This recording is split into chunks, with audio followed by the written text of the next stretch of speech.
金蝉脱壳, 吕布, when escaping Yuan Shao's assassins, created what looked like a sleeping person in his tent at night and slipped away, escaping death. Use a cover to assure one's escape.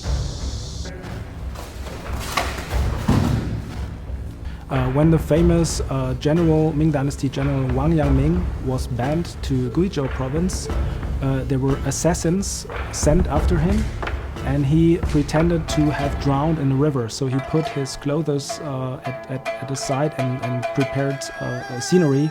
So they believed he had drowned, and so he could escape. Sometimes when we buy a company, we need to be careful. The seller does not leave behind good assets, and the buyer ends up buying an empty shell.